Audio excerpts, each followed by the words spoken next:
प्राचीन भारत में सूर्यगढ़ नाम का एक भव्य राज्य था।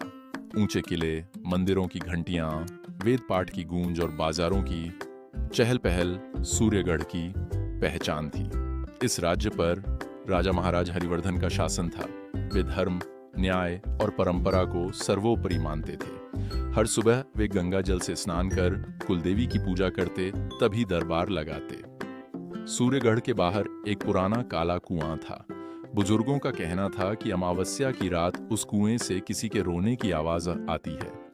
वर्षों पहले जो सैनिक वहां गए, वे कभी वापस नहीं लौटे, इसलिए किसी को भी उस ओर जाने की अनुमति नहीं थी। एक दिन राजमहल में एक वृद्ध ब्राह्मण आया और बोला, राजन, काले कुएं का रहस्य न सुलझा तो राज्य पर भारी संकट आएगा। राजा हरिवर्धन विचलित हो उठे। उसी रात अमावस्या थी। उन्होंने साधारण वेश धारण किया, कमर में तलवार बांधी और अकेले ही कुएं की ओर चल पड़े।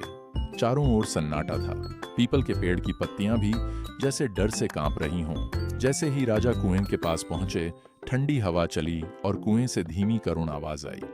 अचानक जमीन हिली और कुएं के पास एक गुप्त द्वार खुल गया। राजा साहस जुटाकर भीतर उतर गए। अंदर उन्होंने देखा एक प्राचीन तहखाना, जहां दियों की मध्यम रोशनी थी।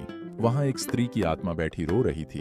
उसने कहा, राजन, मैं आपके पूर्वजों के समय की रानी हूँ। मेरे साथ अन्याय हुआ और सत्य दबा दिया गया। रानी ने बताया कि वर्षों पहले एक लालची सेनापति ने राज सिंहासन पाने के लिए झूठा षड्यंत्र रचा था। निर्दोषों को मार दिया गया और सच्चाई कुएं में दफन कर दी गई। राजा हरिवर्धन का हृदय कांप उठा। वे बोले, जब तक मैं जीवित हूं, सत्य दबा नहीं रहेगा। अगली सुबह राजा ने दरबार में उस प्राचीन षड्यंत्र का प्रमाण सबके सामने रखा। पुराने अभिलेख खुलवाए और दोषियों के वंशजों से भी क्षमा और न्याय की प्रक्रिया पूरी करवाई।